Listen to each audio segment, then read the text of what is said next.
Bien, buenas tardes. Es casi la hora.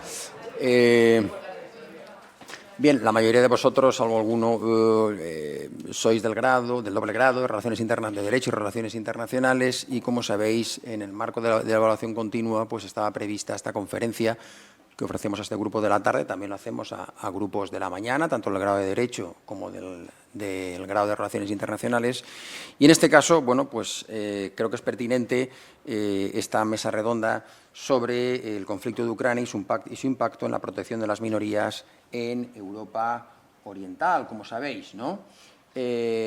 Por tanto, esta mesa redonda, el moderador no va a poder venir, el profesor, mi compañero Jorge Urbaneja, y me presento yo, presento a los dos ponentes, ¿no? Que es mi compañero, el profesor Juan David Sempere Sobonón, que es profesor titular de Geografía Humana, ¿no? Y especialista en movimientos poblacionales y en migraciones forzadas, que va a hablar efectivamente dentro de la temática genérica en la que se engloba la mesa redonda de Ucrania, del colapso demográfico y movimientos poblacionales y minorías nacionales. Y a continuación yo complementaré esta mesa redonda con la situación del conflicto de Ucrania y de la situación de la protección de las minorías nacionales, tanto en el territorio, en Ucrania, ¿no? El territorio reconocido internacionalmente ucraniano, como en los territorios ocupados por la Federación Rusa desde la guerra del 14 y con posterioridad, ¿de acuerdo? Bien, además luego tenéis el listado de firmas que tenéis que firmar una vez culminemos la mesa redonda. Haremos dos intervenciones y se abrirá un turno para cuestiones, preguntas y cualquier interés que se suscite, ¿no?, de esta mesa redonda. Por tanto, no os olvidéis de firmar luego. Ahí he puesto el listado de firmas y luego ya se lo pasaré yo a la profesora Conchi Marco. ¿De acuerdo? Bien, también hay que decir que es una actividad marcada dentro del proyecto de la Cátedra de Jean Monnet, de la cual soy titular, financiada por la Comisión Europea, que está muy interesada en que se lleven a cabo estas actividades y que se divulguen, ¿no? De hecho, bueno, pues esta semana pasada estuve precisamente en Bruselas y, bueno, tuve la oportunidad de estar en una mesa redonda en la que participaba la antigua PESC, alta representante de la política exterior y de seguridad común, Federica Mogherini, en la actualidad es rectora del Colegio de Brujas, y efectivamente habló de los cambios en la escena internacional, ya no solo derivados de la pandemia, sino de la situación, por ejemplo, en Oriente Próximo y en la generada por Rusia, que nadie había previsto tras la invasión de la Federación Rusa de Ucrania en el mes de febrero, el 24 de febrero de 2022. Situaciones que han provocado cambios geopolíticos de primer orden, ¿no?, en la escena internacional, y convenía efectivamente explicarlo desde el punto de vista académico, hacer mesas redondas, debates, donde, pues en el ámbito de la educación superior, en el ámbito universitario, para preparar a las generaciones, a la gente joven y no tan joven, suministrarle de las capacidades necesarias y los instrumentos de análisis necesarios para interpretar el mundo que tenemos hoy en día, que es muy distinto a la situación, ¿no?, de las relaciones internacionales 20 o 30 años detrás. Bien, por tanto, presento a mi compañero, el profesor Juan David Sempere, que nos va a hablar de Ucrania, colapso demográfico, movimientos poblacionales y minorías nacionales. Para ello, bueno, pues, tiene un PowerPoint y le cedo el sitio para que pueda explicarse.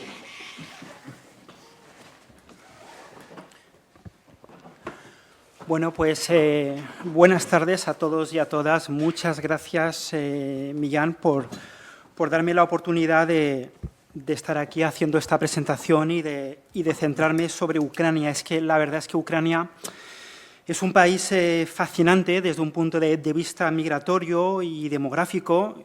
Yo ya desde antes del año 22 yo ya estaba interesado por Ucrania, al igual que lo estoy por Rusia o que lo estoy por Europa del Este, porque son regiones del mundo que están en una situación muy llamativa, que es la de colapso demográfico.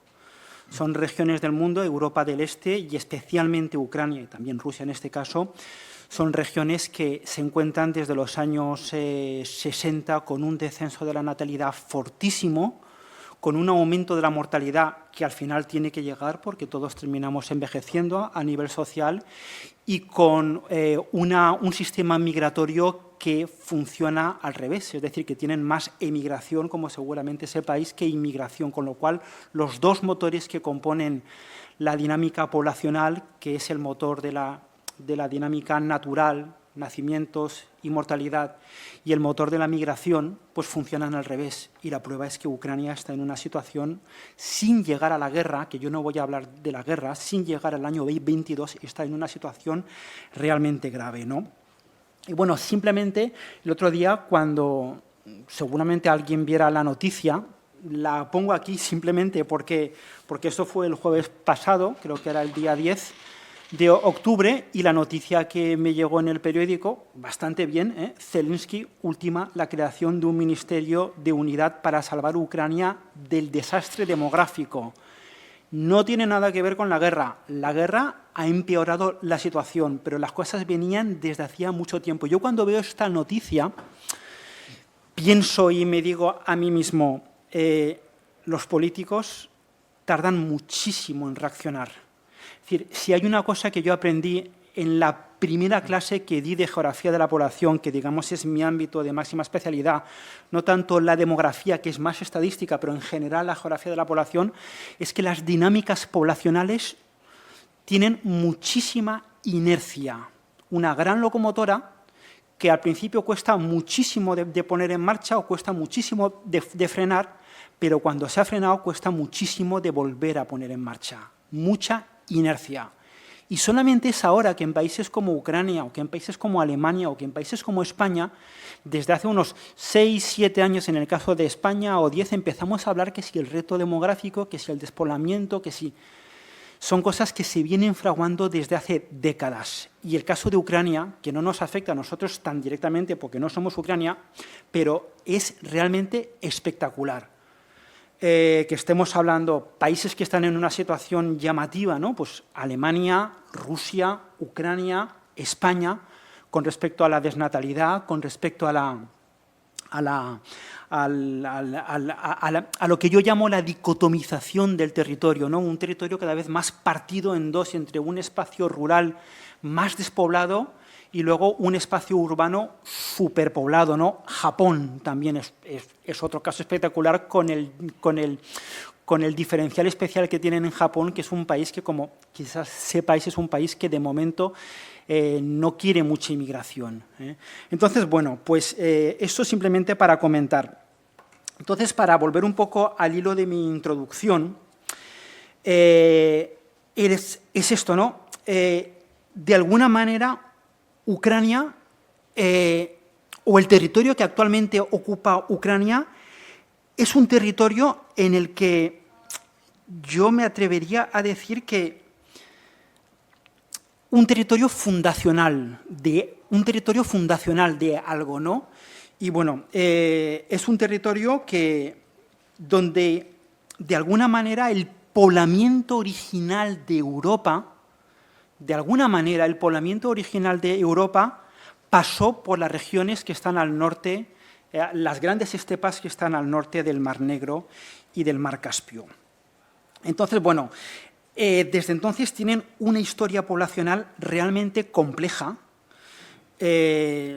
Por centrarnos, por ejemplo, en la región sur de Ucrania, en la propia Crimea, pues yo cuando hablo de España hablo de la cantidad de pueblos que han pasado por España o que se han asentado en distintas regiones de España, pues a mí se me ocurre pues varias oleadas, que si los romanos, que si los griegos, que más o menos, que si los vándalos, que si los godos, que si los musulmanes, que si luego hubo el tema de la reconquista, pues en Ucrania es bastante más complejo. Y en eso se nota que son una zona de paso, una zona de bisagra entre dos grandes conjuntos territoriales como pueden ser Europa central y lo que pueden ser las grandes estepas que van prácticamente hasta Asia central y hasta Asia oriental, ¿no?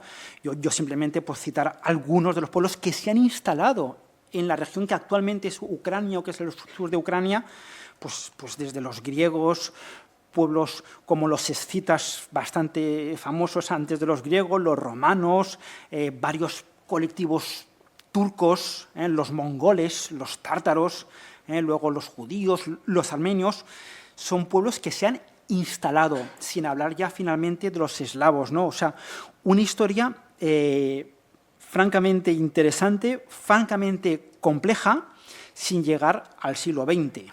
O sea, una historia histórica. Y por lo que es hablar de la otra gran rama, que es el tema de la demografía, simplemente aprovecho para mencionar o para recordar, ¿no?, un poco que la demografía es la ciencia que estudia las poblaciones, pero desde un punto de vista demográfico, desde un punto de vista estadístico, ¿no? Y es por ello que la demografía, pues sobre todo, la podemos utilizar cuando tenemos estadísticas, cuando tenemos recuentos de población, básicamente desde el siglo XIX y sobre todo desde el siglo XX, ¿no? Pues ahí es donde entramos con el tema de la natalidad, que es lo que abordaré en la segunda o en la tercera parte de la presentación que voy a hacer, y de ese hundimiento de la natalidad. En general, cuando hablamos de temas de demografía y temas de población, solemos hablar, si estáis en primero, si estáis en relaciones internacionales, para mí es muy evidente, ¿no? Pero hay dos grandes fases cuando hablamos de población, dos grandes fases, al igual que todo. Esto está dividido pues, por el momento en el que nuestro mundo se empieza a hacer moderno, en el siglo XIX. Tenemos una fase poblacional en todos los países del mundo, que lo podemos hablar como la etapa antigua, como el régimen antiguo, en el que habían mucha natalidad, mucha mortalidad, pero también habían guerras, hambrunas, también habían epidemias, y a partir de cierto momento, que en el caso de España y de Francia empieza a ser, bueno, en Francia es un poco aparte, ¿no?, pero de Europa occidental, que empieza a ser a partir de la segunda mitad del siglo XIX y en Europa oriental, podemos decir ya el siglo XX, entramos en lo que es la etapa moderna. Poblacionalmente hablando, que empezamos a tener una mortalidad muy baja, una natalidad muy baja, lo cual nos lleva a una nueva etapa. Os he hablado solamente de dos etapas, pero hoy en día ya se está trabajando en una nueva etapa, que es una etapa ya muy marcada por los temas que Ucrania es ejemplo mundial, que es el tema de la desnatalidad, que es una cosa súper importante y que nos afecta a todos y a todas. Si nosotros empezamos a tener cada vez menos hijos e hijas hace 50 años, a partir de los años 70, yo soy de la generación en la que todavía teníamos 2 o 3 hermanos y hermanas.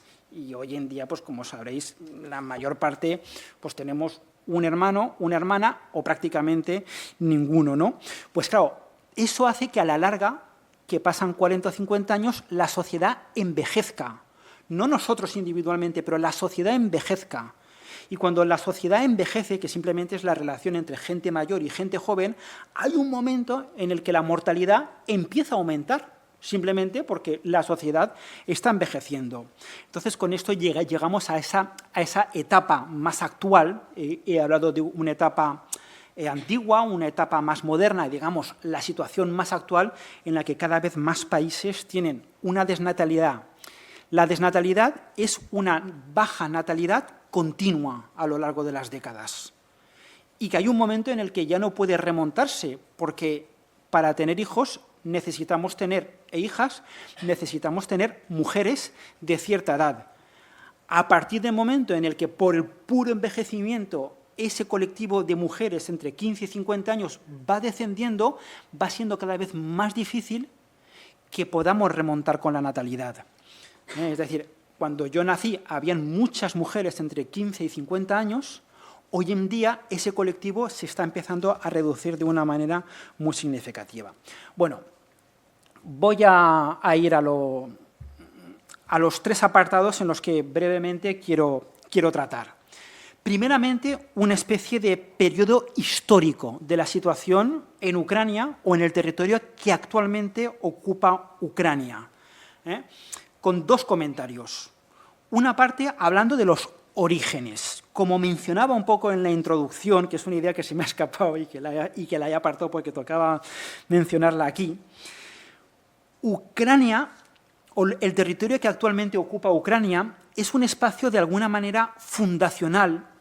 Es peligroso el decir eso, ¿no? Pero fundacional para nuestra civilización occidental. Evidentemente, Ucrania no es Grecia, que nos ha llegado, no es Roma, no es Inglaterra, no es Palestina, ni siquiera es Arabia, que también nos ha influido, pero tiene una importancia, y es una importancia, podemos decir, de alguna manera lingüística.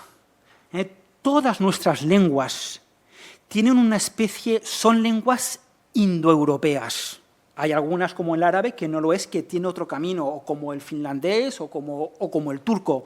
Pero todas nuestras lenguas, desde el iraní, las lenguas que se hablan en India, las germanas, las latinas, tienen una especie de ancestro común que se ha encontrado, de alguna manera se piensa que está en esa zona que hay al norte, en las estepas que hay al norte del Mar Negro y del Mar Caspio. Esto es una cosa muy peligrosa porque a partir de ahí, en el siglo XIX, se inventaron un poco el tema de que si había una lengua protoindoeuropea, tenía que haber una raza protoindoeuropea, que fue la famosa raza aria, que es la que se inventaron en el siglo XIX y que hoy en día, por descontado, que no está demostrada. Pero lingüísticamente hay un origen ahí, un origen de hace muchos miles de años que de alguna manera hace que eso sea un espacio importante, ¿no? ¿Y cómo se explica esto?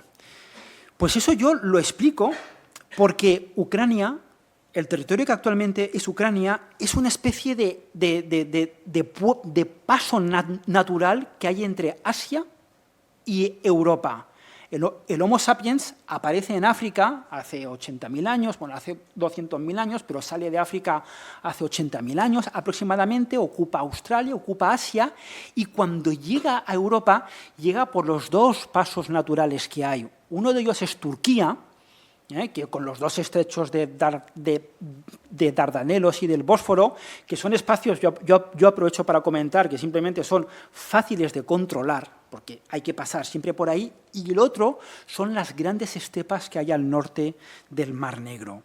Así que, de alguna manera, ese espacio de Ucrania ha sido un espacio de tránsito, desde los orígenes del Homo sapiens, muy anterior a la historia, en cierto momento, y a partir de cierto momento también un espacio de este a oeste, por donde han pasado pueblos nómadas, algunos se han asentado, otros no se han asentado. Antes, por ejemplo, no os he citado a los hunos, no los otros, sino los hunos, los godos, por ejemplo, y luego a partir de cierto momento empieza a hacer una zona de tránsito entre norte y sur, entre el Mediterráneo, y cuando empieza a cobrar más fuerza a través de los vikingos, de los varegos, los reinos del norte de Ucrania, empieza a ser también una zona de tránsito entre el norte y el sur. Comerciantes de este a oeste, soldados, ejércitos, pueblos que van de un sitio para el monte, en el monte en el que podían haber pueblos, y también virus y bacterias. No puedo evitar también comentar simplemente que la famosa peste negra, alguien a lo mejor lo pueda conocer, fue una peste negra, la de 1348, que se llevó por delante unas proporciones terroríficas de la población mediterránea y europea, pues vino desde Crimea a Italia en un barco que venía de una colonia genovesa, que los genoveses estaban ahí instalados en Crimea, en una ciudad que se llamaba Cafa, que estaba rodeada por los mongoles, y dice la historia o el mito que los mongoles lo que hicieron fue tirar con catapultas cadáveres a la ciudad que estaban asediando para contagiarlos. Y efectivamente los contagiaron, y después de la guerra un barco fue el que fue al sur de Italia, y a partir de ahí entró esa famosa peste negra. Bueno, para mí La historia de las migraciones y de los pueblos es, en cierto sentido, la historia de los frenos que se van poniendo a la movilidad a medida que los estados o que las estructuras estatales o protestatales van cobrando fuerza.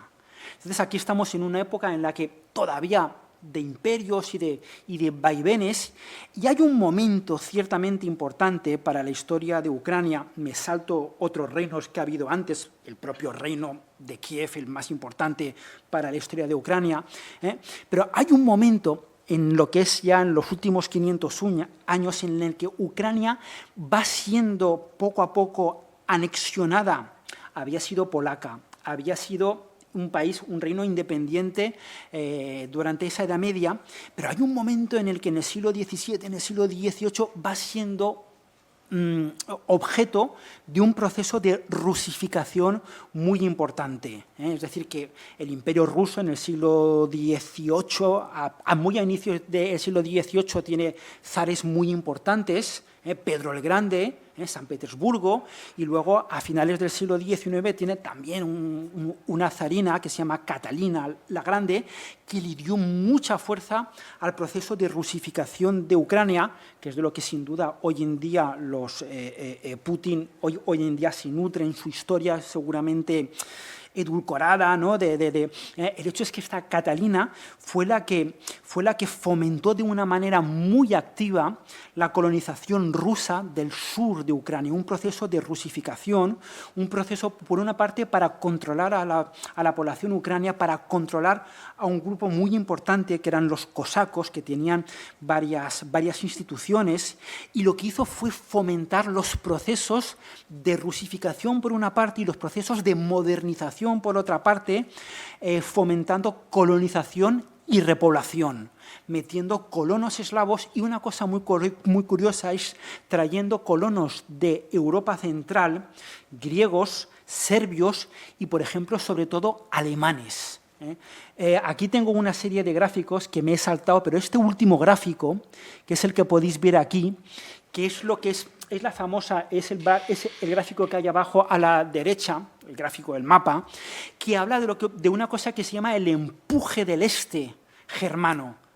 Hay un momento en la Alta Edad Media en la que llegan los eslavos, ocupan el este de Europa, y en la Baja Edad Media los alemanes, los germanos, que todavía no existían como alemanes, tienen fama de ser pueblos organizados, y de vez en cuando, ya porque van ellos directamente o porque los llaman desde Europa del Este, como sucedió con esta Catalina, los hace venir, al igual que hacía venir colonos de otras regiones, como os he mencionado, de Bulgaria, que no lo he mencionado, pero de Grecia o de Serbia, para poner en funcionamiento colonias agrarias.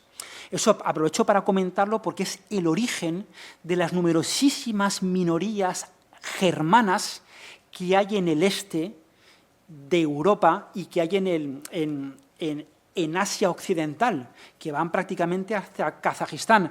El mapa que tenéis aquí, el último mapa en pequeñito, es un mapa que habla de las minorías alemanas que había en Rusia en 1900, que no es ni más ni menos que uno de los chispazos de la Segunda Guerra Mundial, porque cuando Alemania se transforma en Estado, pues su gran ambición, cuando ya llegan grupos, como pasan con los nazis, ¿no?, grupos nacionalistas importantes, pues su gran ambición es envolver dentro de un Estado todas esas minorías alemanas, cambiando por completo el formato imperial con el que había antes. Quizás lo podéis imaginar. Un formato imperial es que hay varios pueblos, por lo general, hay varios pueblos donde más o menos cada uno tiene una cierta autonomía, que sea el Imperio Otomano o el Imperio Ruso o el Imperio Austrohúngaro, pero mientras todos me rindáis pleitesía a mí, el emperador, bien. Pero, en cambio, hay un momento en la historia en el que muchos de esos imperios se transforman en estados-nación, que sea Turquía, que sea Austria, que sea Hungría, que sea España, y eso muchas veces se traduce por un periodo de expulsión de las minorías o a veces incluso de genocidio. Pues eso es lo que sucedió de alguna manera un poco en Ucrania, ¿no? Entonces, todo ese periodo de repoblación, de colonización, de rusificación, que durante el siglo XIX es es reforzado. Rusia en el siglo XIX ya es una potencia todavía más grande, que ocupa regiones de Polonia, toda Polonia está rusificada, y evidentemente de Ucrania. Entonces, claro, todo esto es por hablar un poco de la época zarista, en lo que también pues, quiero mencionar pues, todos esos procesos, ese inicio importante, que simplemente lo apunto, de éxodo rural.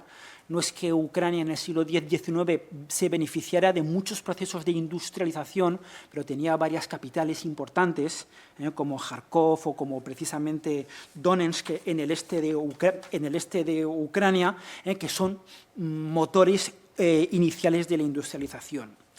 Entonces, yo ahora iría a hablar directamente de la segunda etapa, que es el régimen demográfico moderno, pero es que en Ucrania la época que hay entre 1917, que es cuando es la revolución bolchevique, cuando Ucrania se hace independiente durante unos 3 o 4 años, y la Segunda Guerra Mundial, esa época, 1917-1945, es tan tremenda en Ucrania que necesito mencionarlo como una parte aparte de alguna manera, ¿no? Ucrania triunfa de alguna manera los bolcheviques, pero con una guerra durísima, que seguramente conoceréis, que fue las guerras que hubo al final de la Revolución Rusa, en la que los blancos pues lucharon contra los rojos y perdieron, y que fue evidentemente muy, muy fuerte en Ucrania, y eso ya provocó varios millones de muertos, varios cientos de miles de muertos. Cuando triunfó esa revolución comunista definitivamente en Ucrania, hubo un proceso de colectivización muy, muy fuerte, que fue de la mano de una fortísima represión, también con muchos miles de muertos, que desembocó en una hambruna tremenda.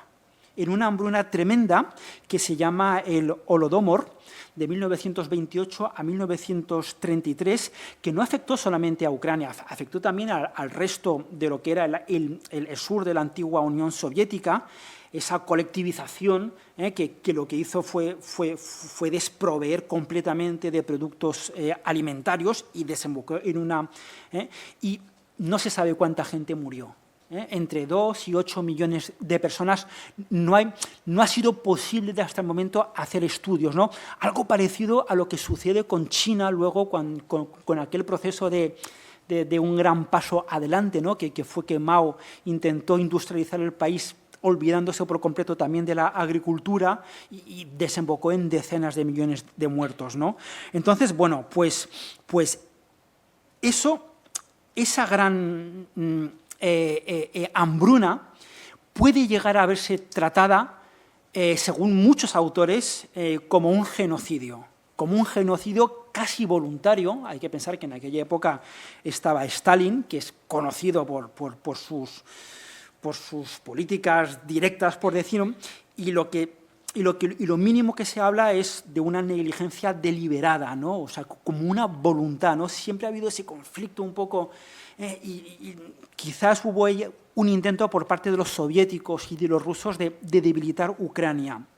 Luego también hay que hablar, aunque ya sean solamente unas pocas decenas de miles de personas, pero de las grandes purgas políticas que hubo en los años 30, a finales de los años 30, por parte de Stalin, que afectó también especialmente a Ucrania.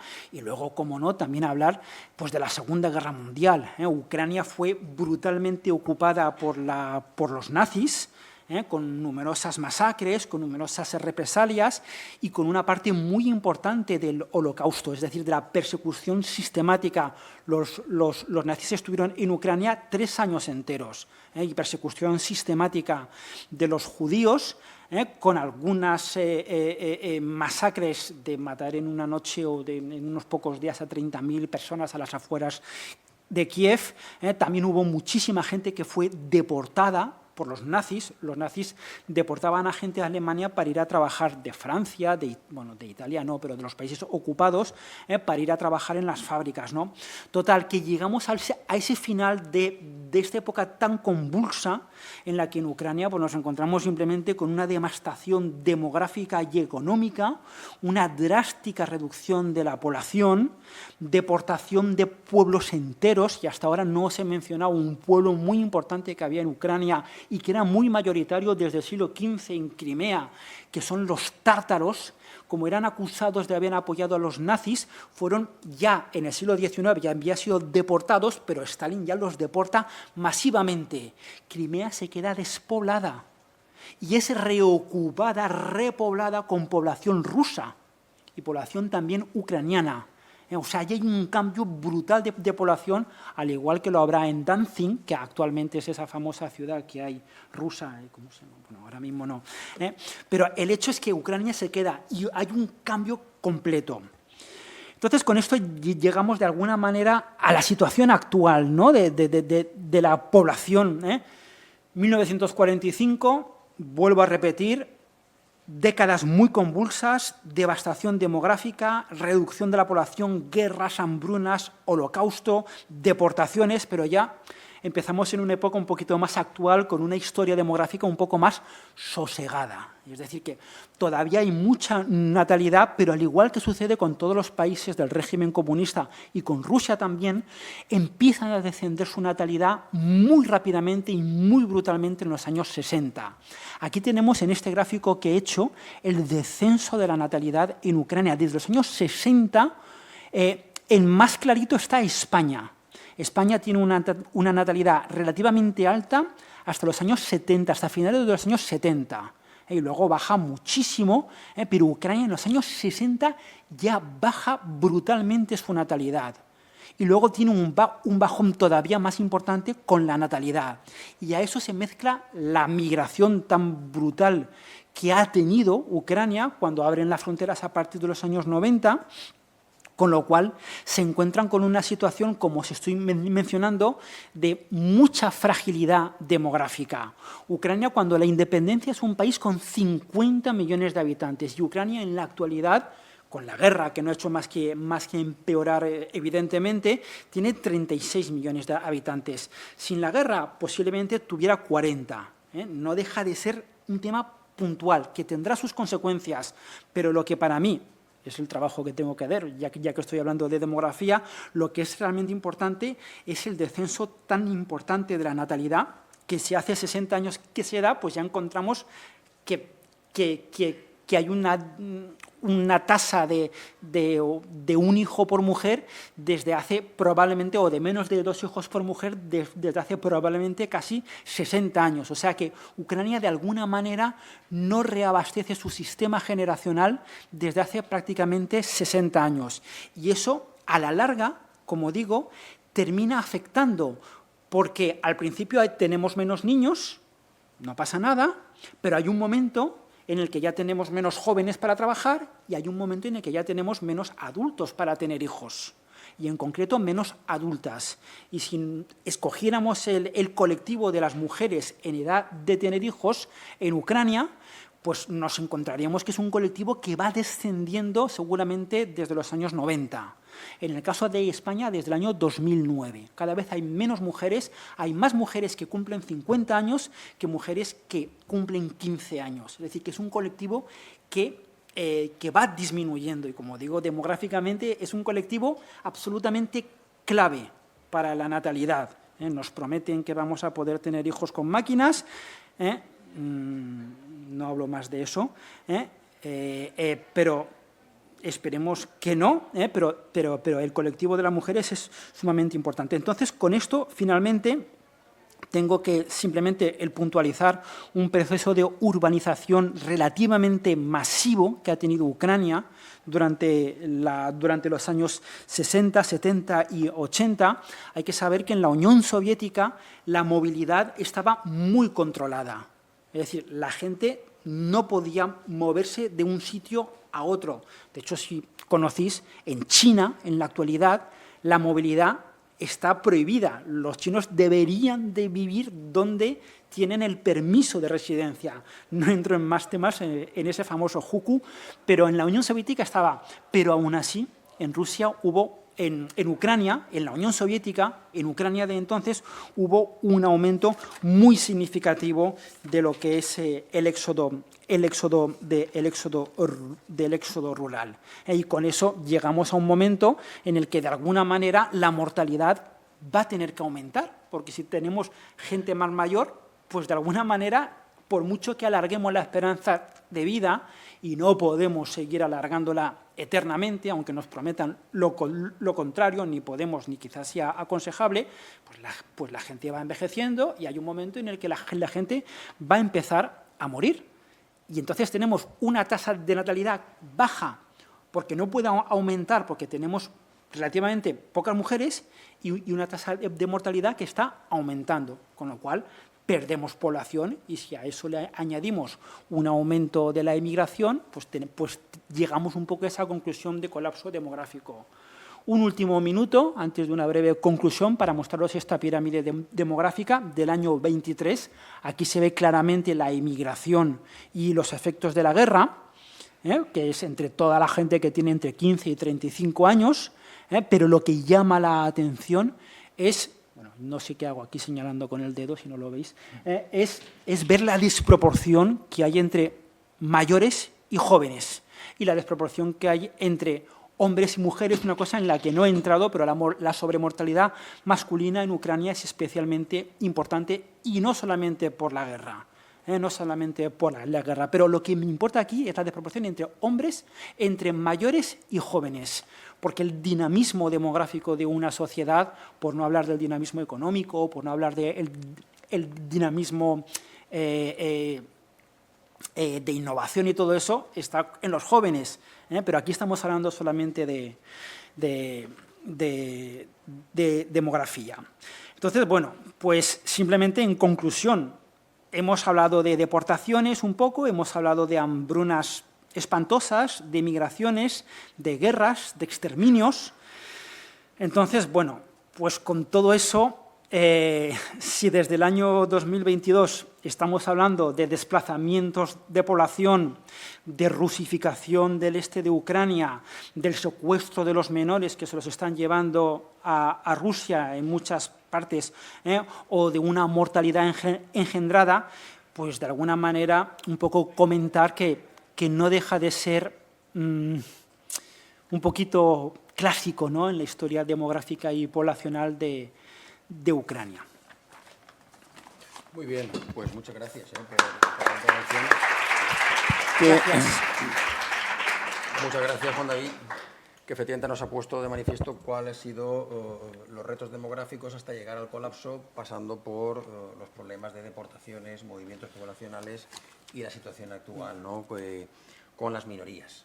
De paso yo para completar. Bien, estaba planificada la intervención de esta manera para situarnos en el estadio actual, que es a partir del conflicto, ¿no?, el conflicto que arranca del año 2014, la guerra del año 14, acrecentada lógicamente por la invasión de febrero del 22.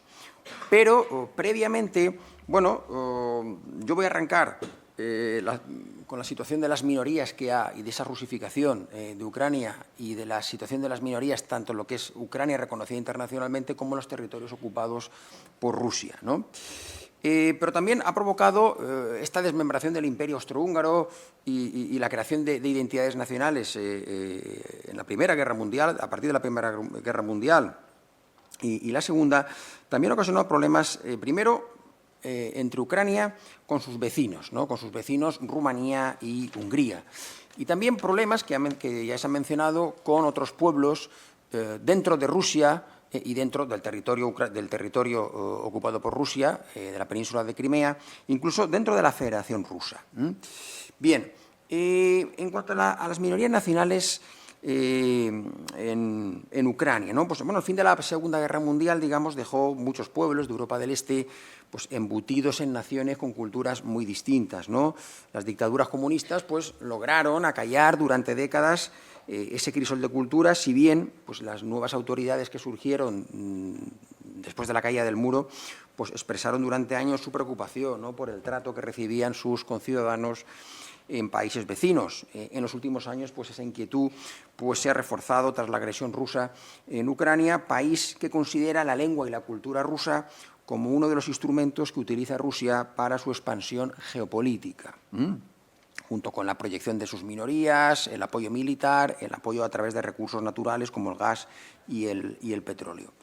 Esto, bueno, afecta tanto a Rumanía como a Hungría, vecinos de Ucrania que cuentan con importantes comunidades en territorio ucranio, pues han transmitido su malestar después de que la Rada Suprema, el Parlamento ucraniano, ya en diciembre de 2022 aprobara una ley sobre minorías que en gran parte ratificaba una ley aprobada en 2017 por la que se prevé la sustitución gradual de asignaturas impartidas en la lengua materna, en su mayoría rusa, a consecuencia de ese proceso de rusificación, por la Ucrania. Sustituir la lengua materna en Ucrania, es decir, la mayoría hablan ruso, el propio Zelensky ha tenido que aprender a hablar ucraniano, por la lengua ucraniana. Desrusificar Ucrania. Esa ley tampoco ofrece garantías de que los ciudadanos pertenecientes a otras etnias, otras comunidades nacionales, vayan a ser atendidos en sus respectivos idiomas. Es decir, en Ucrania, de antes de la guerra, casi 600.000 personas pertenecían a las comunidades moldavas, rumanas o magiares, según el último censo del año 2001. Ucrania, por su parte, intentó rebajar esa tensión con los países vecinos y buscar soluciones, decía, en beneficio de la comunidad rumana de Ucrania, de manera que disfrute de los mismos derechos que los ucranianos tienen en Rumanía. Sin embargo, ya Zelensky había desoído anteriormente las peticiones de Rumanía para que revisara esa ley que aprobó finalmente. E incluso Rumanía, una semana antes de la aprobación de esa ley, instó a Ucrania a que modificara esa legislación y preguntara a la Comisión de Venecia. La Comisión de Venecia es el organismo consultivo en asuntos constitucionales del Consejo de Europa, la misma a la que se le ha preguntado por la ley de amnistía, ¿no? Sobre si respeta el Estado de Derecho, nuestra ley de amnistía, ¿no? Pues la Comisión de Venecia, que a la hora de elaborar esa ley, pues se pronunciara al respecto, puesto que Rumanía alega que incumple con los estándares de la Unión Europea, ¿no? Bien. Esa carta dejó entrever incluso que Rumanía no iba a apoyar el ingreso, la candidatura de adhesión de Ucrania a la Unión Europea si el gobierno ucraniano iba por esos derroteros. Sin embargo, el Tribunal Constitucional de Ucrania declaró constitucional la ley sobre la lengua ucrania en atención al argumento de que debido a que la lengua estatal, el ucranio, se estudió como una materia separada durante décadas, hay un bajo nivel de comprensión y uso de la misma, y el ruso se había utilizado como medio de comunicación interétnica y de formación aislada en la participación de la vida pública y el proceso democrático. Es decir, el objetivo era desrusificar la cultura y la lengua en Ucrania. Bueno, pues representantes de la minoría rumana en Ucrania sostienen que esa nueva ley dista mucho de la norma constitucional en la que la educación en la lengua materna, es decir, la minoría rumana en rumano, ¿no? La minoría magiar en húngaro, pues esté garantizada por el Estado.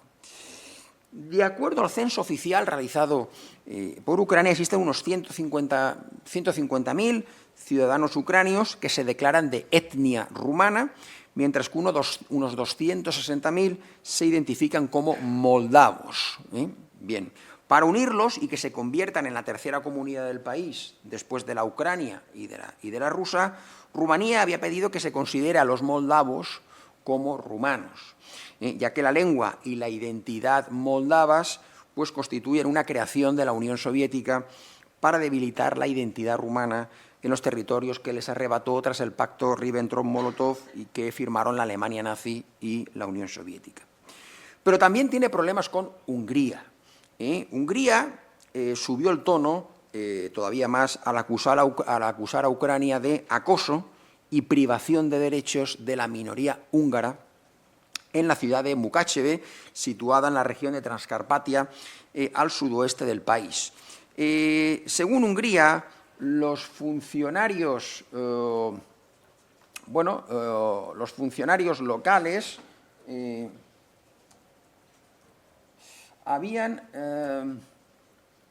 aquí tenemos, los funcionarios locales ucranios decidieron retirar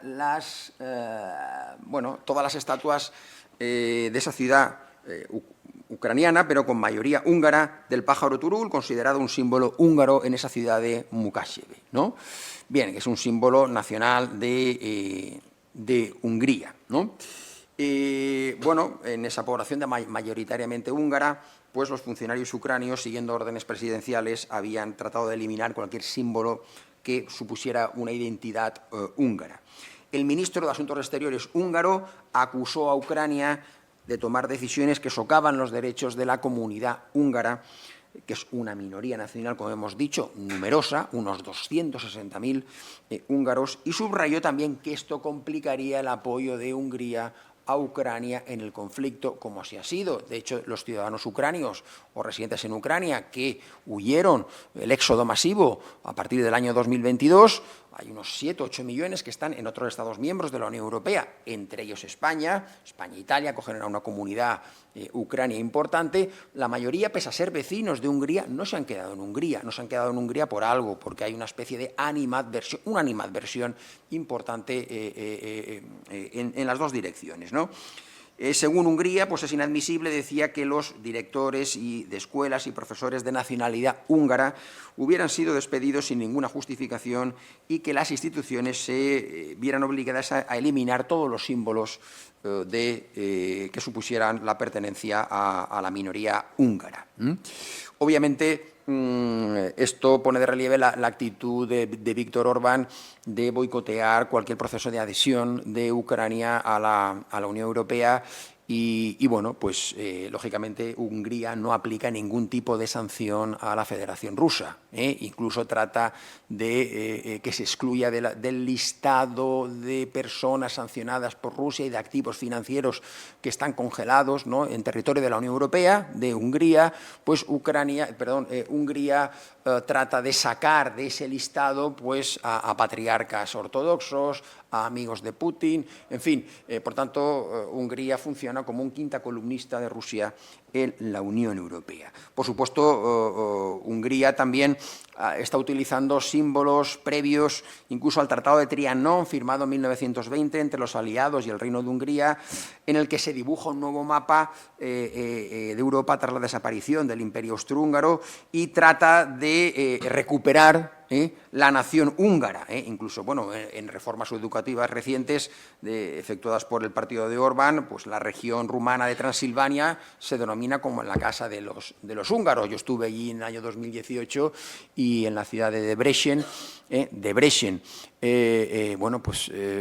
la frontera con Transilvania, con Rumanía, pues en la frontera nadie hablaba rumano, casi todos hablaban,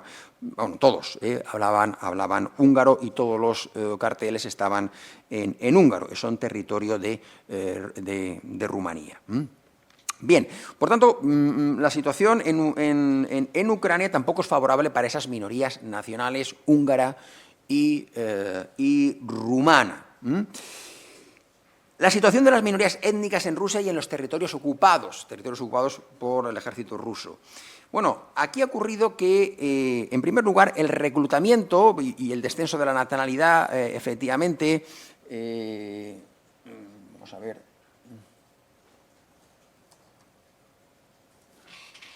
El descenso de la natalidad ha sido, por supuesto, acrecentado por la guerra. Bien. Bien, el reclutamiento de Rusia se ceba en las minorías étnicas, ¿no? Las minorías étnicas han sido un caladero auténtico de soldados en la primera leva masiva emprendida por el Kremlin, lo que ha abierto heridas en un país pues, que aún tiene abiertas las guerras del Cáucaso de mediados de los 90, 94-96, primera guerra de Chechenia, y finales de los 90, la primera guerra de Chechenia la perdió Rusia, todavía no estaba Putin, la segunda guerra de Chechenia, 1999-2000, esa ya con Putin, pues prácticamente achicharraron a los chechenos, incluso, bueno, y a partir de ahí se encontró con un cierto equilibrio, comprando a los principales jefes chechenos, ¿no? Uno de ellos es un lugarteniente, ¿no? Eso se ha visto de hablar de él, de Kadyrov, que es uno de los hombres fuertes de Putin en Chechenia, en las unidades chechenas, que tienen una gran autonomía dentro del ejército ruso, pero obviamente son absolutamente leales y también caracterizadas por su ferocidad, ¿no? Por su carácter aguerrido en el frente.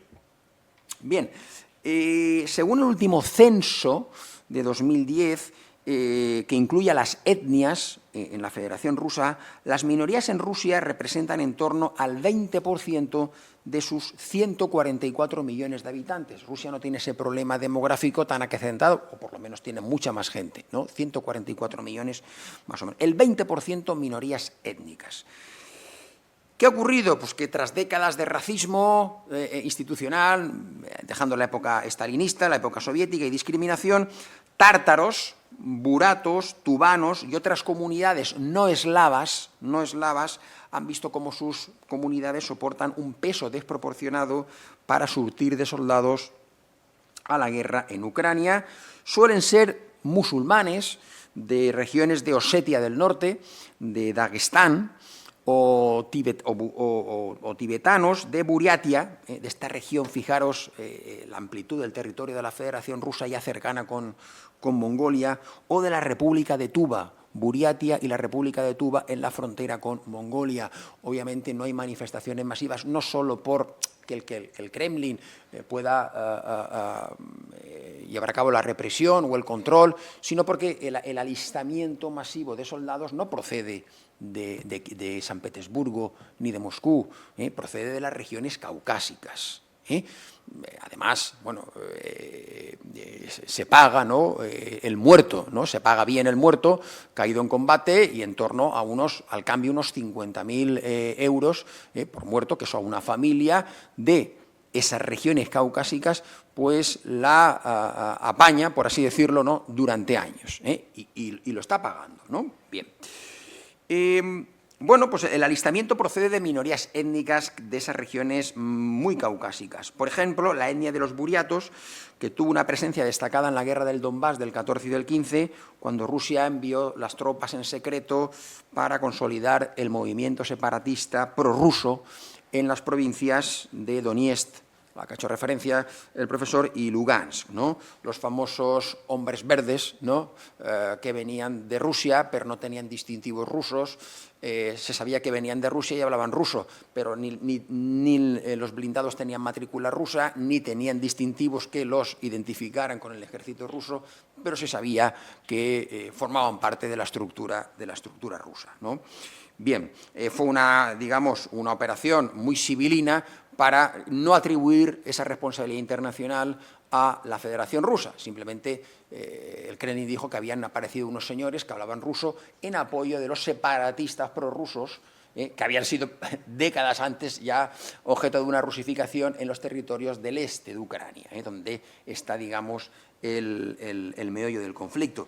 También existe en Rusia un racismo institucional muy larvado, ¿no? Tan pronto, por ejemplo, se supo cómo se cometieron los crímenes de guerra en Irpin, en Bucha, ¿no? Por las tropas del ejército ruso, estas ya sí, evidentemente, ha habido un conflicto diplomático incluso con la Santa Sede, tras unas declaraciones del Papa en las que señala, por esos crímenes que se vieron en Irpin, en Bucha, en Borodianka, decían que los ucranianos estaban siendo objeto de una gran crueldad, dijo el pontífice. Generalmente decía, los más crueles son los que pertenecen a Rusia, pero no son de tradición rusa, dijo el Papa, como los chechenos o los buriatos, que es el pueblo étnico siberiano. Aquí incluso el ministro de Exteriores ruso, el señor Lavrov, ¿no? Este señor que da miedo, no solo con verle la cara, pues presentó una protesta, ¿no? Por estas declaraciones del pontífice. Por tanto, Bueno, pues de ahí proceden principalmente los soldados, ¿no?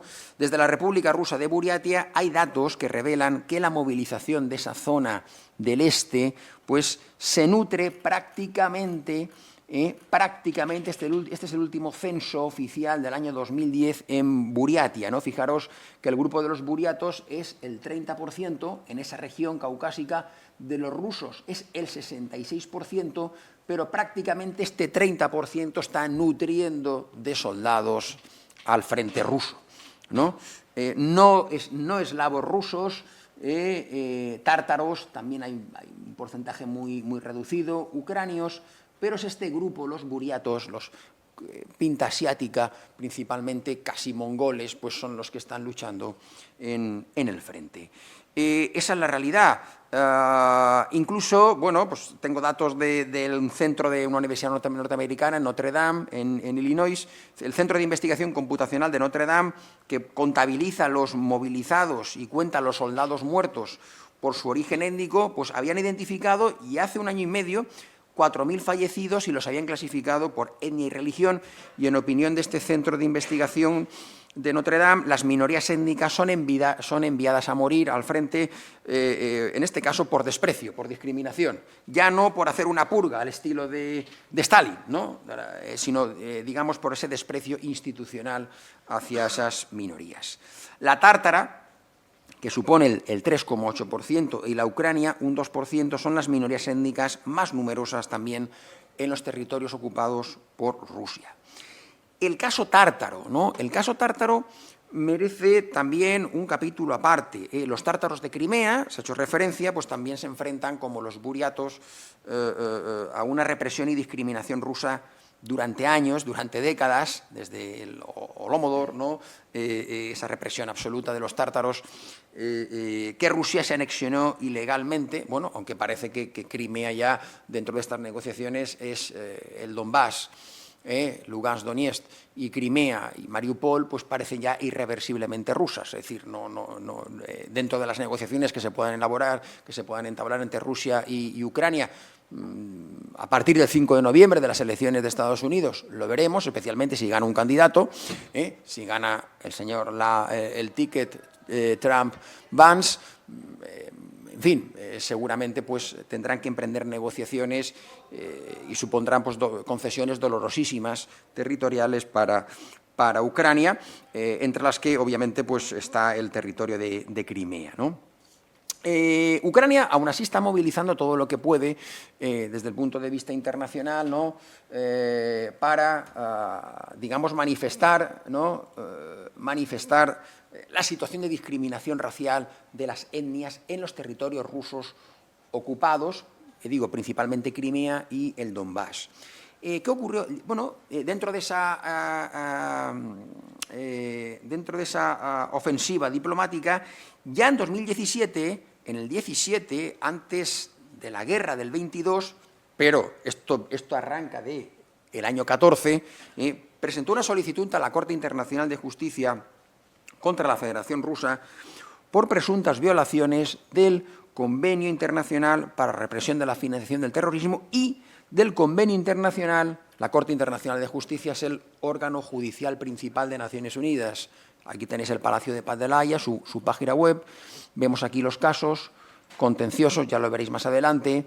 Y aquí el primero de todos, el primero, demanda sobre la Convención de Supresión de Actos de Financiación del Terrorismo y eliminación de todas las formas de discriminación racial, como veis, Ucrania contra la Federación Rusa.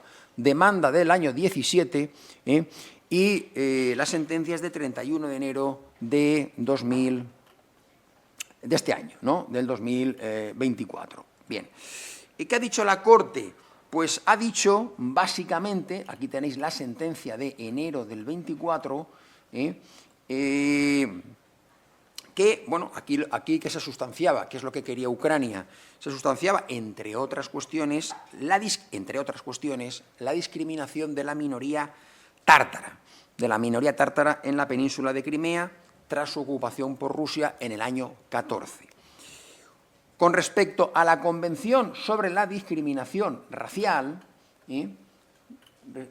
respecto a esta convención, Digamos, Ucrania pretendía dos cuestiones. Una, la cláusula compromisoria de la Convención para la financiación de la supresión de los actos de terrorismo. Entendía que Rusia financiaba terroristas, entendía que las fuerzas prorrusas del este de Ucrania son terroristas, por un lado, y por otro lado entendía que se estaba cometiendo una discriminación de ciertas minorías, entre ellas la tártara, en Crimea, que entiende que Crimea forma parte del territorio internacionalmente reconocido de Ucrania. Y, lógicamente, ¿por qué demanda en virtud de estas dos convenciones? Porque tanto Rusia como Ucrania han firmado y son partes contratantes en estas dos convenciones. De ahí que Ucrania presenta ante la Corte de La Haya una demanda en virtud de estas dos convenciones. Respecto a la Convención para la Eliminación de la Discriminación Racial, una convención auspiciada por las Naciones Unidas, una de las más importantes, la de 1965, Ucrania se refirió en concreto, el abogado del Estado de Ucrania, a los acontecimientos que tuvieron lugar en Crimea desde el año 14, después de que la Federación Rusa tomara el control, alegando que Rusia, dice, participó en una campaña de discriminación racial, privando ¿a quién? Privando a los tártaros y grupos étnicos ucranianos de sus derechos políticos, civiles, económicos, sociales y culturales, en violación de sus obligaciones en virtud de esta convención. ¿De acuerdo? Bien, en esta sentencia, la Corte Internacional de Justicia, compuesta por 15 magistrados, por 13 votos contra 2, imaginaros, de los dos que votaron en contra, ¿de qué nacionalidad era uno, ¿no? El juez ruso, obviamente, votó en contra, ¿no? Y presentó una opinión separada, básicamente que no estaba de acuerdo con el razonamiento de la Corte. Pero por 13 votos contra 2, la Corte emite esta sentencia bastante dura contra la Federación Rusa y dice, os lo traduzco, considera que la Federación de Rusia, por la forma en que ha implementado el sistema educativo en Crimea después de 2014, en lo que respecta a la educación escolar en el idioma ucraniano, ha violado sus obligaciones en virtud del artículo 2.1 y 5 de la Convención Internacional sobre la Eliminación de la Discriminación Racial, ¿no? Está en la página 264, pues podemos ir en este párrafo, acceso a la educación en Crimea utilizando la lengua tártara, ¿no? Además, se entiende que hay una existencia de un patrón de discriminación racial por parte de las autoridades rusas y prorrusas autoproclamadas, ¿no? Y anexionadas por la Duma rusa.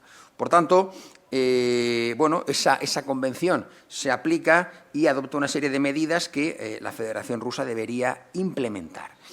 Esta es una de las ofensivas diplomáticas que ha emprendido Ucrania, demostrar que Rusia en los territorios ocupados está cometiendo una discriminación racial a gran escala contra las minorías nacionales, especialmente la minoría tártara en Crimea. Además, el caso tártaro pues, tiene otras derivadas, ¿no? Por eso, bueno, pues, ha venido bien esa contextualización del pueblo tártaro, ¿no? en la época de Stalin, ¿no? De todos esos pueblos que han pasado por Ucrania. El caso tártaro también se puede relacionar con otra convención importante, que es la Convención de Ginebra, la famosa Convención de Ginebra, el derecho internacional humanitario, ahora tan en boga por su incumplimiento, su violación flagrante y grosera por parte del Estado de Israel en la Franja de Gaza y ahora también en el sur del Líbano. Bueno, hoy comíamos con unos militares y bueno, ahí estaban bombardeando incluso posiciones de la FINUL, ¿no? de la Misión de Naciones Unidas, la Misión Provisional de Naciones Unidas de Separación, ¿no? Al sur del río Litani, ¿no? Es decir, la Convención de Ginebra, que vincula a todos los estados de la comunidad internacional, incluido Israel, incluida también la Federación Rusa. La Convención de Ginebra, ¿qué ha ocurrido? Bueno, pues que los tártaros también denuncian que son discriminados en otro foco prioritario en la movilización. Es decir, por ejemplo, la Organización de Derechos Humanos Crimea SOS estima que en un enorme porcentaje de los reclutados de la península son tártaros. Es decir, el territorio ocupado por Rusia está reclutando a todos los tártaros que no ha deportado, pues los está reclutando cuando apenas representan un 15% de la población. Así es es relativamente menos engorroso, ¿no? Incluso para la opinión pública, justificar los muertos. Es decir, están cayendo muchos. Rusia tiene muchas más bajas militares que Ucrania. Sí que es cierto que comparativamente con el conflicto de Israel-Gaza y ahora Líbano y Rusia-Ucrania, pues la mayoría de las bajas en el conflicto, en la guerra de Rusia en Ucrania, son bajas militares, en torno al 90% son bajas militares. No podemos decir lo mismo en el caso de Gaza, donde, por desgracia, el 90% de las bajas son civiles, ¿no? Son mujeres, niños y ancianos, ¿no? Por tanto, bueno, pues sí que en cuanto al cumplimiento del derecho internacional humanitario, no es exactamente las mismas violaciones que se están produciendo en un conflicto, ni mucho menos son tan groseras como las que está llevando a cabo el ejército de Israel, ¿no? Bien. Ucrania ha pedido a la comunidad internacional incluso reconocer como genocidio esa deportación histórica de los tártaros ordenada por Stalin hace 80 años. Hay un problema técnico que sí, hoy le llamamos genocidio, pero hace 80 años la Convención contra el Genocidio es del año 1948, es la primera convención sobre derechos humanos que se gestó tras nacer Naciones Unidas en el año 1945 y, por tanto, técnicamente, aunque no se le puede llamar genocidio, igual que tampoco, bueno, al genocidio armenio o al genocidio de los pueblos, ciertos pueblos indígenas en la República del Congo, por parte de Alemania, por parte de Bélgica, o por parte de Alemania en Namibia. Bueno, hoy en día sabemos que es un genocidio, pero el delito, el crimen de genocidio está tipificado a partir del año 48. Bien, con ese reclutamiento a gran escala, ¿Rusia qué persigue? Pues persigue no solo, por así decirlo, carne de cañón para el frente, ¿no? Sino también quitarse de en medio, enviándolos al frente, de una población que le puede causar problemas, ¿no? Que no es una población no eslava, no eslava. Es decir, no es el típico ruso, ¿verdad? El típico ruso rubio, con ojos azules, son los no eslavos. Además, desde el punto de vista político, esto tiene su anclaje, digamos, filosófico-teórico. Esto ya venía incluso de meses antes de desencadenarse el conflicto. Uno de los consejeros áulicos de Vladimir Putin, y bueno, pero no solo de Putin, sino de su Consejo de Seguridad Nacional, es el presidente. El presidente de ese consejo es el presidente ruso, Vladimir Putin, pero también hay gente bueno, incluso más, digamos, más imperialista o más papista que el propio, más putinista que el propio Putin, ¿no? Bueno, pues está Patrushev, está Medvedev, bueno, y uno de ellos es el filósofo politólogo Dugin, ¿no? Alexander Dugin, que es este filósofo que parece un druida, ¿no? Habla de lo que se llama el nuevo, que por cierto, en el verano del 22 los servicios secretos ucranios intentaron eliminarlo, ¿no? O sea que se equivocaron de coche en un meeting que daba Dugin en las afueras de Moscú, y a quien mataron fue a la hija, que iba en el coche de detrás. Es decir, que es uno de los objetivos prioritarios del ejército ucraniano y de los servicios de inteligencia ucranianos. Este filósofo teórico habla del nuevo euroasianismo, ¿no? Habla de Novorossiya, ¿no? Es la nueva Rusia, abarcando aquí los territorios ocupados, esa zona histórica de tránsito de población, ¿no? Dice, bueno, Rusia es una entidad en sí misma, ¿no? Algo así como el espíritu de los pueblos de Hegel, ¿no? Que hablaba de Alemania, ¿no? Bien, pues esta dimensión histórica cubriría pues todo el amplio cinturón a la Crimea tártara, cortado por el río Dnieper, bañado por el Mar Negro y el Mar de Azov, y, bueno, pues que se extiende hasta esas latitudes, ¿no? Entonces, bueno, pues esa Novorossiya, ¿no? Es uno de las pautas políticas que lleva el Kremlin. Incluso quiero recordar que ese discurso ya arranca tiempo atrás con la anexión de Crimea, que fue celebrada mayoritariamente en Rusia, pero de forma abrumadora. Incluso quiero recordar que el señor Navalny, fallecido, ¿verdad?, en una cárcel rusa, estaba en ese momento en la cárcel y hasta el propio Navalny, ¿no?, saludó que Crimea volvía a casa, volvía a la casa Rusia, ¿no? Bueno, aquí las autoridades ucranianas subrayan que ese reclutamiento en los territorios anexionados por Rusia, desde el Donbass a Crimea, es ilegal, ¿no? Es ilegal como esa discriminación de los tártaros. Y es ilegal tanto la discriminación de los tártaros como el alistamiento de los tártaros. Ilegal en virtud de la Convención de Ginebra, y alegan que el artículo 51 de esta Convención dice claramente que la potencia ocupante, Rusia, no podrá forzar a personas protegidas a servir en sus fuerzas armadas o auxiliares. Se prohíbe toda presión o propaganda tendente a conseguir alistamientos voluntarios. El texto es bastante claro de la Convención de Ginebra.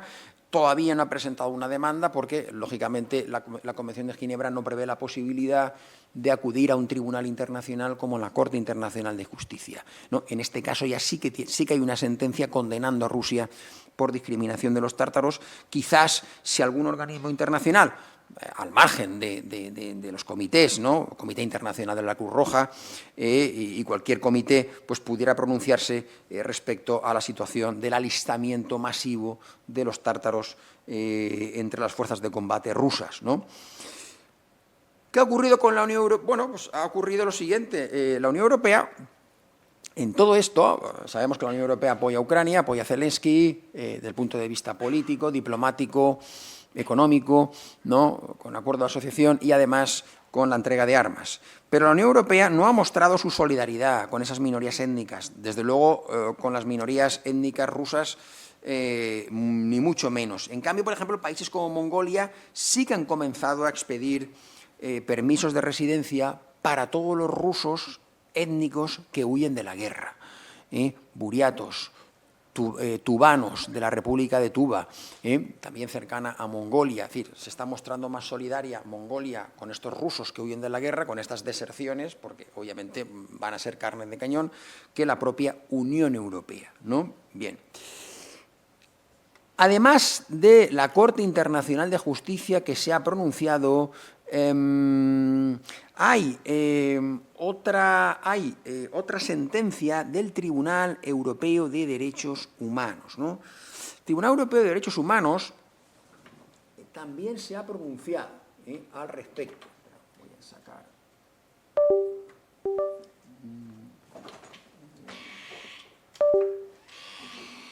Os pongo la sentencia. A ver. Si la tengo aquí. Esta sentencia contra Rusia en Crimea. Múltiples violaciones en el caso llevadas por Ucrania contra Rusia referentes al territorio de Crimea. Bueno, hay que decir que Rusia ha sido expulsada del Consejo de Europa, pero tras la agresión, Rusia y Bielorrusia, pero todavía se le podían someter casos por hechos ocurridos antes de la expulsión como miembros del Consejo de Europa, ¿no? Entonces, en este caso, Ucrania contra Rusia se refería a denuncias de Ucrania de un patrón de una práctica administrativa en violación ahora del Convenio Europeo de Derechos Humanos, el Convenio de Roma, por parte de la Federación Rusa, ¿dónde? En Crimea. A partir de febrero de 2014, igual que se había sustanciado ante la Corte Internacional de Justicia. Se refería a denuncias de un patrón de persecución de ucranianos por su postura política y actividad pro-ucraniana, que había ocurrido predominantemente en Crimea, pero también en otras partes de Ucrania o en la Federación Rusa desde principios del año 14.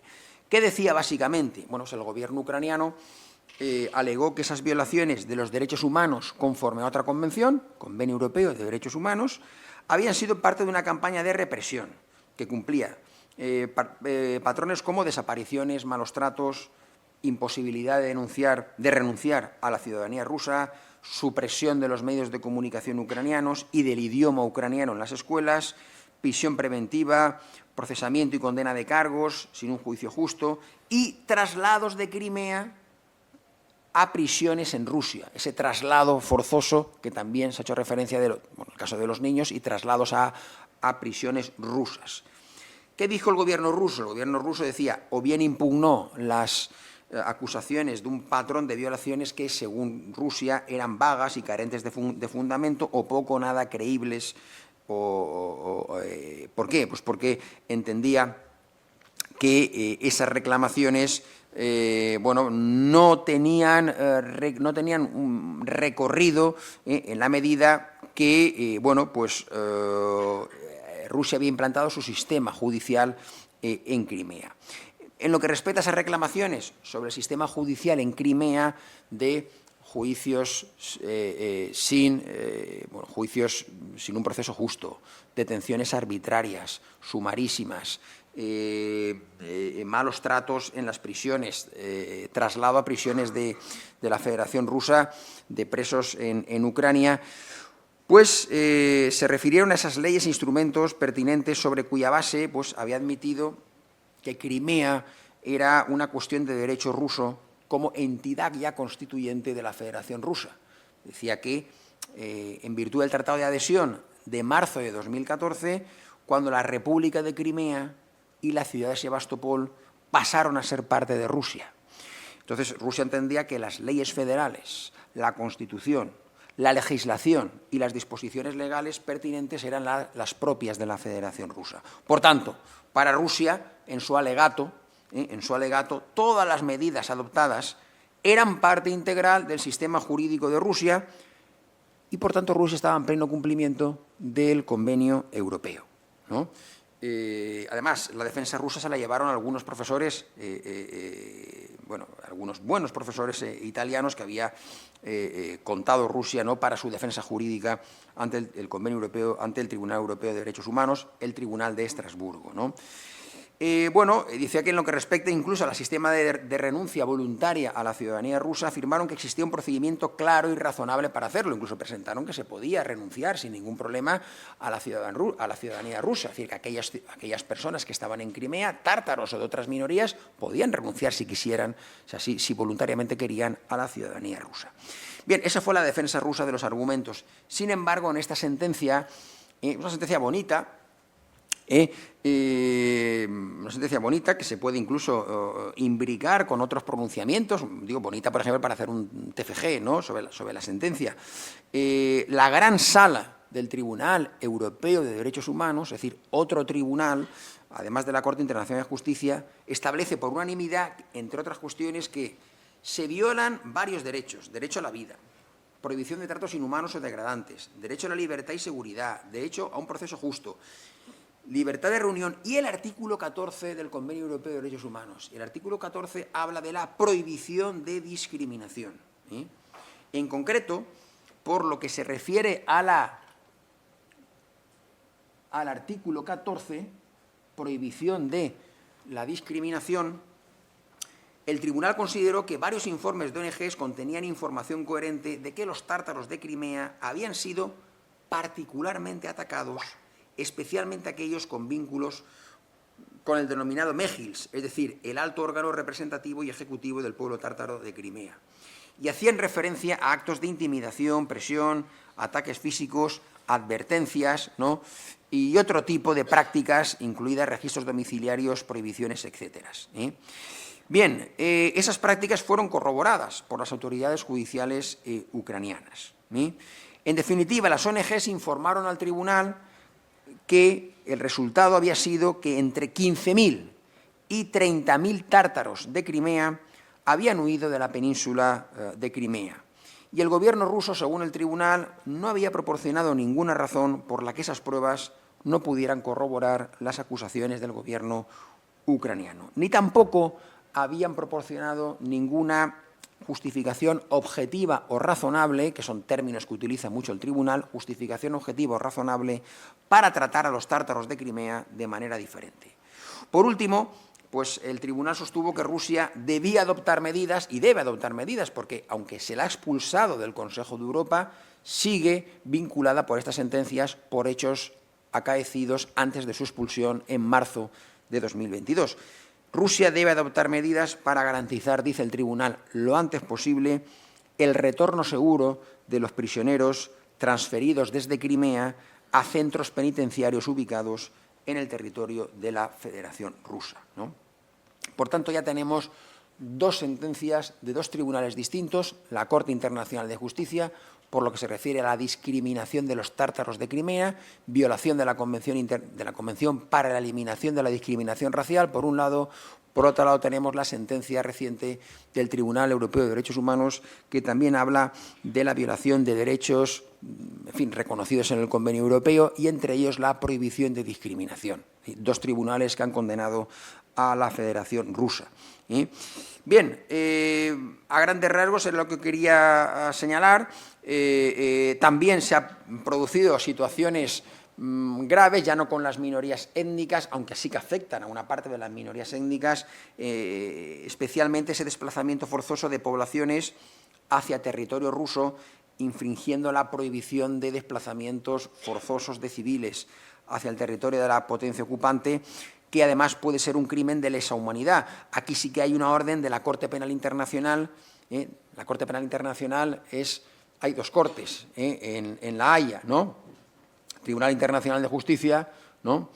Y la Corte Penal Internacional, ¿de acuerdo? Esa Corte Penal Internacional, también en La Haya, ha emitido una orden de búsqueda y captura contra, sabemos, Vladimir Putin, y contra una señora que se llama María Lvova-Belova. ¿Quién es esta señora, María Lvova-Belova? Pues es la defensora del menor de Rusia, y desde el 17 de marzo del 23 hay una orden de arresto de la Corte Penal Internacional. ¿Por qué? Por ser presuntamente responsable de un crimen de guerra por la deportación y otro tipo de traslado ilegal de población, en concreto los menores. Menores que son objeto de un proceso de rusificación, ¿no? Igual que hemos hablado de la desrusificación que estaban llevando a cabo las autoridades ucranianas, esa rusificación de parte de la población asentada en el este de Ucrania, Donbass y Crimea, incluyendo menores. Unos 150.000 niños y adolescentes habían sido transferidos a distintas regiones de Rusia o zonas de Ucrania en la que la autoridad rusa o prorrusa detenta el poder, ¿no? Por tanto, aquí también se plantea, dentro de esos menores, pues hay menores de etnia tártara. Bueno, pues esa es la situación, ¿no?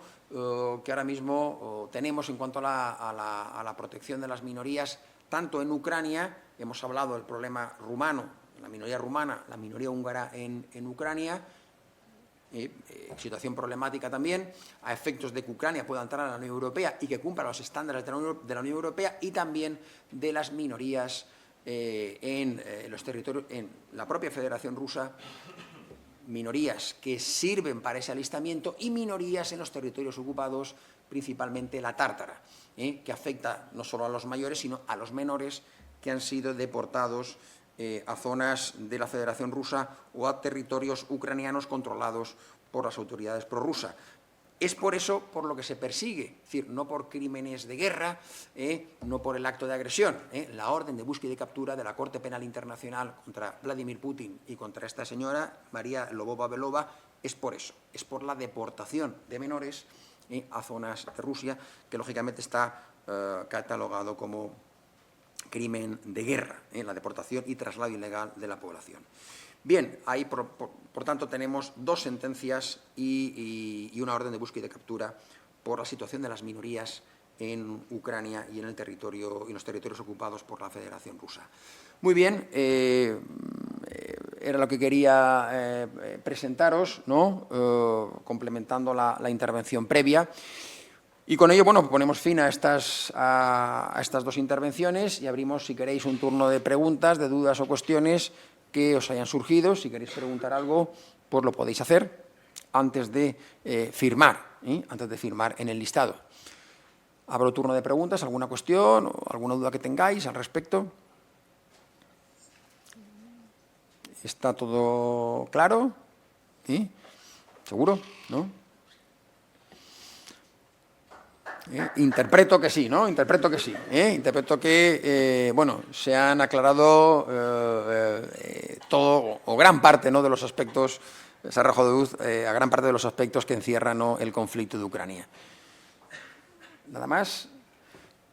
Pues si no hay ninguna pregunta, nada, agradeceros vuestra presencia aquí y bueno, pues firmar todos a la salida, ¿de acuerdo? Muy bien.